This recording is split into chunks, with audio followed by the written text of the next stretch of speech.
Hello? Kate, stop what you're doing. Jackson? Listen to me. I've rented a plane. Pack up the kids. The governor just said we're fine now. When they tell you not to panic, that's when you run! You call me back when you calm down.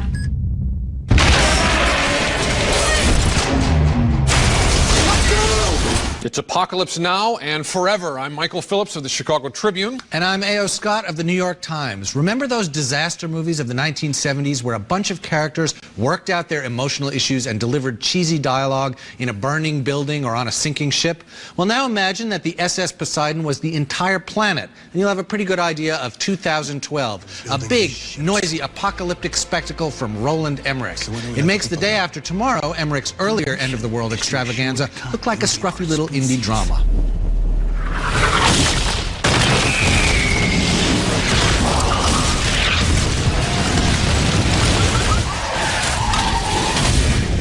Chiwetel Ejiofor plays a scientist and John Cusack plays a science fiction writer, both of them caught up, along with a few dozen other people, in a scenario that involves subatomic particles, Mayan prophecies, government conspiracies, and a whole lot of other trouble that can be summed up in one familiar phrase: the end is near.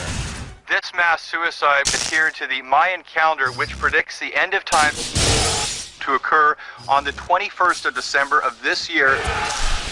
Now, even though this movie's running time of 2.5 hours is about 1 hour too long, there's still some pretty cool disaster stuff on the way to the big tsunami on Mount Everest finale, including the destruction, once again, of the city of Los Angeles.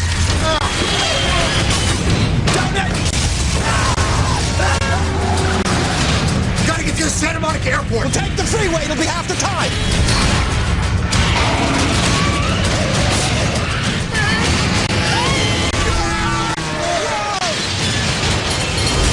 A lot of other landmarks crumble and burn, and there's the usual uneasy feeling of skating past the deaths of hundreds of millions of people while rooting for the survival of a handful of actors, including some cute kids and a cute little dog. But you can have some fun if you keep your finger on that fast-forward button when you rent it. That's no way to watch any movie, Tony. Tony, I'm going to defend the indefensible. I say see it.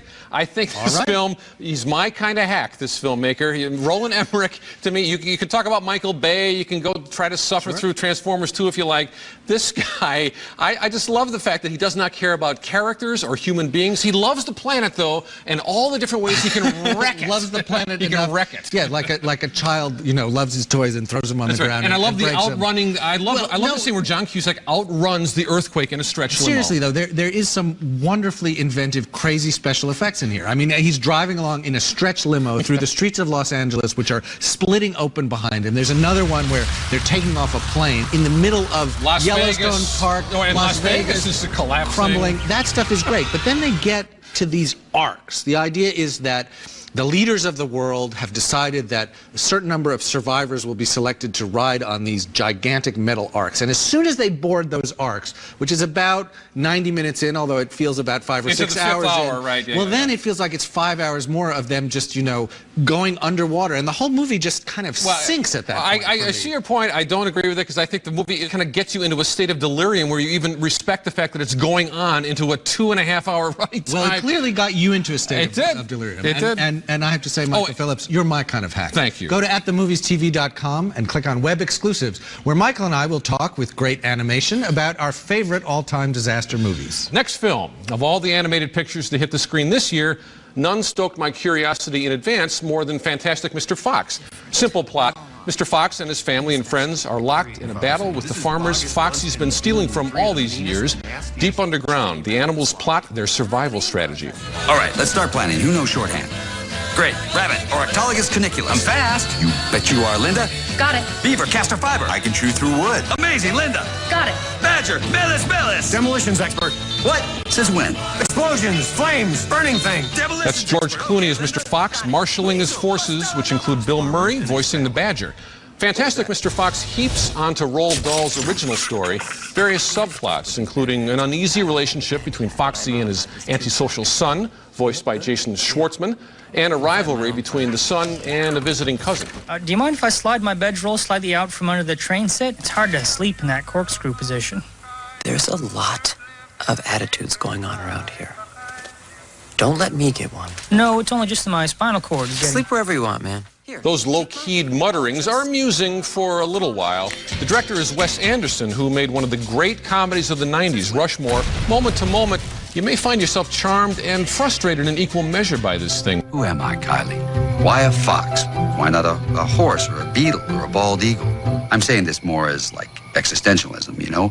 I don't know what you're talking about, but it sounds illegal. With Anderson putting every moment inside his trademark set of ironic quotation marks, the best efforts of the cast, which includes Meryl Streep as Mrs. Fox, feel thwarted. So reluctantly, I say skip it. Tony, I love the look of the film, but I just don't think it pulls together. I say see it, and I have had almost the opposite experience. I went in very skeptical because I found Wes Anderson's post-Rushmore movies to be sometimes very tiresome and sometimes very charming, as you say. This one really charmed me. I felt that it worked both as a movie for kids with these funny, furry little talking creatures and these very, I think, ingeniously designed kind of sets and the farms and the burrows and the trees. It all looks very good, but I also thought that Anderson's sensibility worked really well into it. So that it has that kind of, you know, hipster self-consciousness, but it also works as a kids movie. I don't think it quite pulls together. I think the fun just slowly leaks out of it around the midpoint because you don't really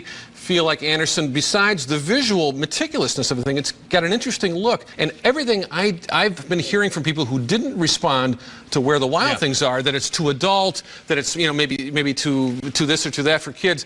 That's how I felt about this picture. I just feel like it wasn't quite working. I mean, that these two movies by these kind of same generation indie directors for kids are coming out. And one thing I like about both of them, I like them both, but I also like that people are arguing about them, that they've divided opinion in interesting ways. So many kids' movies try to please everyone all the time. These movies take risks, and I think this one succeeds as well as the other.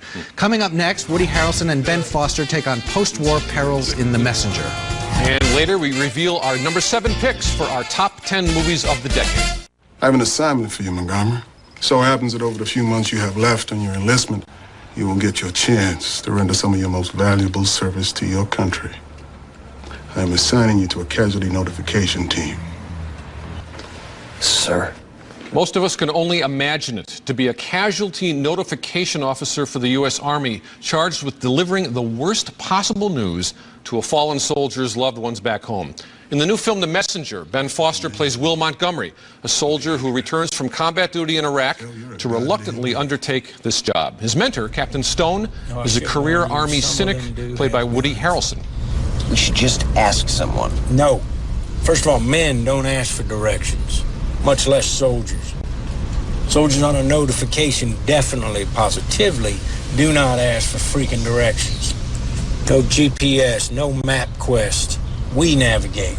It's against every rule, but Officer Montgomery becomes friends and then something more complicated with the deceased soldier's wife, played by Samantha Morton, who could not hit a false note if she tried.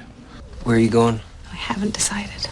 You know, it's funny, we always had to move wherever the Army sent us, and now I don't know where to go. If you need help with any, you know, packing boxes or putting things in boxes. You know, I can pack up this house in a day and unpack it in 2. The movie, directed and co-written by Oren Moverman, becomes a touching portrait of a man, Montgomery, struggling at home after his tours of duty in Iraq, but gaining ground on his problems and learning that he's not alone in the world. The result is small but sure, and you should see this film. Absolutely see this film. This is the kind of focused, character-driven, realist drama that I really love, and there aren't too many of them that succeed quite so well, because you have the 3 main characters, really individuals. You feel like you're watching people. You're not getting a lesson in war and its aftermath, or in friendship and loyalty, or in any of these things. You're watching 3 people change and interact and respond to each other. The actors absolutely are invested, and this is a political film only in the sense that anybody can relate to it. It's not left, it's not right. Right. Well, also, I mean, the director, Oren Moverman, who co-wrote I'm Not There with Todd Haynes, very different kind of picture, is Israeli and served in the Israeli army and is a veteran. So you get the feeling that he understands some of what he's showing from the inside. And there's a real weight and authenticity and absence of cliche and stereotype in this Especially film. for Foster and Harrelson's work. Excellent work. Absolutely. So see it. Coming up next, the countdown continues. We're making our picks for the top 10 movies of the decade. And on next week's show, everybody's favorite vampire teenagers return in the highly anticipated Twilight Saga: New Moon. Plus, Sandra Bullock tries to inspire audiences and maybe Oscar voters with The Blind Side. SJ, you're going to want to get this.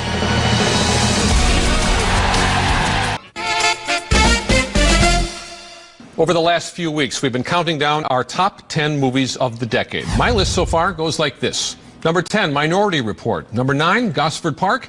Number 8, Mulholland Drive. And now for this week's pick, number 7 is United 93. It's written and directed by Paul Greengrass, and it dramatizes one of 4 flights hijacked by members of Al-Qaeda on September 11th, 2001. The terrorists intended to crash land either into the White House or the nation's capital. The plane never got there. Stewardess, listen to me. Are you listening? I'm listening. Go back and you get every weapon you can. Get whatever we can use as a weapon. What are you gonna do? We'll figure that out, but get every weapon we can. Now, without sacrificing clarity for cheap thrills, Greengrass puts you right in the middle of the chaos, darting from the terrorists to the passengers to the flight controllers to the military. You cannot watch this film casually. It's not even a film I chose to see a second time until recently, but to anyone who skipped it when it came out in 2006, I say it is time, and the film is both harrowing and honorable. Tony, you? I agree. It's harrowing and honorable, and it's a technical tour de force. Paul Greengrass is an amazing filmmaker. Made 4 very good movies in this decade: Bloody Sunday, the 2 Bourne movies that he did, and this one. But I think this is kind of the weakest one, and it shows not because of the craft or the technique, but because this story shows the limitations of that kind of immersive quasi-documentary filmmaking. I just don't think that there's, in a way, enough of the meaning and aftermath of 9/11 in there. It almost, when it came out, people said it was too soon. It felt to me like it was too late, and it was almost oddly nostalgic. No. I think the narrow perspective and this sort of ruthless focus on what happened, it's like a procedural, and I think it's just what this film needed. And I think, you're absolutely right about Greengrass's technique. It's amazing how well it works in the Bourne Ultimatum and the Bourne Supremacy. And, to me, he's a master filmmaker. I don't know. It's just not quite enough for me. Okay, recapping my picks so far. At number 10, I have $1 Million Baby. Number 9, 25th Hour. At 8, Eternal Sunshine of the Spotless Mind. Now, my number 7 pick. Every so often, a great movie seems to come out of nowhere. Of course, Romania is not really nowhere, but critics who went to see a Romanian movie with the strange title 4 Months, 3 Weeks, and 2 Days on the first morning of the Cannes Film Festival in 2007 were not necessarily expecting to be blown away by what they saw. But we were, and the movie, directed by Cristian Mungiu, went on to win that festival's top prize. Și te-ai urcat altfel. Stai tu liniștită că o să fie totul bine. Nu te tot nici numărul. Știți că odată ce am dat drumul, nu mai e cale de întors. 432 takes place in Bucharest in the mid-1980s. It follows 2 college students through a single harrowing day and night. One of them is accidentally pregnant, and her friend is trying to help her get an abortion, something completely illegal in Romania at that time. This film is unnerving and also amazing. It's as suspenseful as Hitchcock and as smart, humane, and unsentimental a movie as any I've ever seen. Yes, this film almost made my top. Yes, this film almost made my top 10 of the decade, and that really does say something. I mean, think of how many thousands of movies we're talking about. Romania has had this unbelievable kind of golden age of young filmmakers in their 30s. And look, most people in America have not seen these works. I mean, you can throw out titles like The Death of Mr. Lazarescu, 4 Months, 3 Weeks, 2 Days, and this is new territory for most people, but they should seek this film really out. Worth seeking out, absolutely. Okay, both 4 Months, 3 Weeks, and 2 Days and United 93 are currently available on DVD. What do you think? Go to atthemoviestv.com and cast your vote for the best movie of the decade. And coming up next, turn up the volume and start bailing. We take to the high seas when we review Pirate Radio. We've got the wrong damn boat! Spectacular mistake. You can't do this. Why not? It's just a word. Charming thought, but here's the simple situation. The authorities already dislike us. If you do this, they will hate us, and by hook or by crook, they'll find a way to close us down. Yeah, they can't close us down. We're pirates. That's why we're sitting out here in the middle of the friggin' ocean. Believe me, they will find a way. Governments loathe people being free. Our next film is called Pirate Radio. Now sit right back and you'll hear a tale of the glory days of rock and roll, 1966 to be exact, when a band of outlaw DJs on a boat anchored in the North Sea broadcast the music to an eager British public, much to the consternation of government bureaucrats, in particular Kenneth Branagh, who is like totally square, man. I have told the Prime Minister that we will shut them down within 12 months. As you will see, sir, they're not, in fact, outside of the law at the moment, sir. I think they soon will be, won't they, Mr. Fredericks? You see, that's the whole point of being the government. If you don't like something, you simply make up a new law that makes it illegal. Up against him in this woozy little fable are musical rebels led by Rhys Ifans, Philip Seymour Hoffman, and Bill Nye as Quentin, who runs the boat and who welcomes his teenage godson Carl on board for yet another baby boomer coming-of-age bedtime story. Hi, I'm Felicity. I didn't think girls were... Oh, I'm a lesbian who cooks. Of course. Have a piece of toast. Can I have a No, don't touch those, I've just arranged them. Do you know what a lesbian is? I do. Fun times, eh? Pirate Radio, written and directed by Richard Curtis, has some of the nice wry touches you would expect from the man who brought us 4 weddings and a funeral. But any serious music fan, that is, anyone who sees the radio pirates as kindred spirits, will be outraged by its sloppy approach to the history of rock and roll. This movie is set in 1966, and yet it routinely uses songs recorded much later. I'm sorry, that's just not cool, and it's one of the many reasons to skip this movie. One of many. I skip it. I skip it too. Look, if Curtis's script were better, if it were fresher, if it weren't as puerile in the sense of humor, it really feels like an old carry-on film from the 60s. We wouldn't care about the anachronisms. The only thing that got me through this, Tony, was Bill Nye, just because, you know, he can basically do no wrong. Yeah, but he's sort of a crutch that the movie leans on, and I think this is one of those movies that, you know, what a great idea, rock and roll, on a boat, sex and drugs, and it just, there's no execution. It just sits there in the water. No story, no drama, nothing. Our next movie, That Evening Sun, is about a grouchy old fellow who's in danger of losing the home he loves, where he lived for many years with his recently deceased wife. So, does he rig up the old house with a bunch of balloons and float away to South America? No. This is not Up. It's an earnest, regional realist drama. The old guy gets a dog, he brandishes a pistol, and he has some harsh words with the grouchy young fellow who's living with his family in the old man's place and trying to buy it. You've been trying to start a fight with me ever since you set foot on this land. Just claiming what's rightly mine. At some point, you gotta let go, friend. I ain't no friend of yours. That's Hal Holbrook as Abner Meacham, the codger in question. That Evening Sun is nicely shot. The setting is rural Tennessee, but the writing is just a little too on the nose. Holbrook is a terrific actor, and it's nice to see him with a leading role, but this is still a movie you can skip. No, it's better than that. I say see it. I think Holbrook coming off Into the Wild, where he was wonderful, and he's no less wonderful here. I think this role he's playing is a kinder, gentler version of what Clint Eastwood was up to in Gran Torino, but, you know, this film is no more or less corny than that film, and I love this performance. Well, fair enough, but I think that the material's just not there, and I think there's only so much that an actor can do with substandard material, and I just didn't feel him going deep into the character and exploring he doesn't, hidden and corners. more. He does enough. I just don't think it's enough for people to see this movie. Coming up next, can't decide what to see this weekend? Stay tuned for my 3 to see. We have to save your son or your wife is gonna die. Closed captioning for At the Movies is sponsored by... What would you say if I told you that drivers who switched from Geico to Allstate saved an average of $473 a year? No way. Way.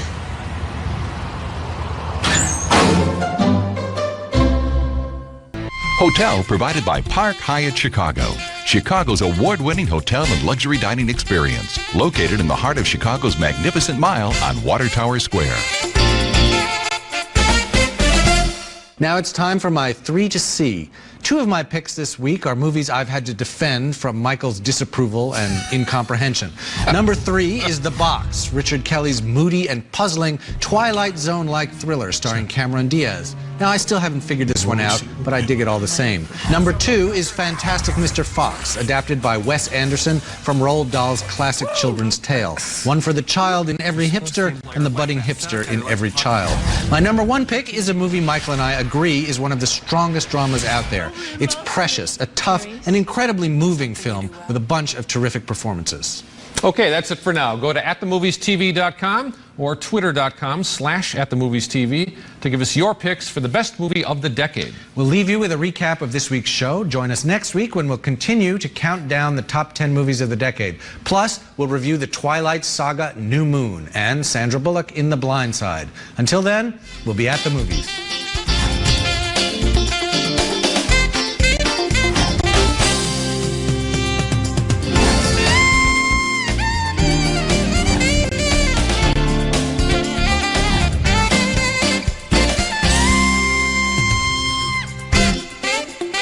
Treat yourself. yourself the holiday hotcakes at IHOP. With gingerbread, eggnog, or pecan pie pancakes. IHOP. Come hungry, leave happy, and treat someone special with a gift card. Activon Ultra Strength for powerful pain relief. A convenient applicator means no messy creams. Activon, applied directly where it hurts for joint pain, muscle pain, arthritis, and backache. The Nesquik Guide to Health and Happiness. Stay active. New 100-calorie Nesquik. Come to your happy place. Your pets need year-round protection, plus medications for cold weather joint pain. Fortunately, they cost a lot less at 1-800-PET-MEDS. Call now or order online.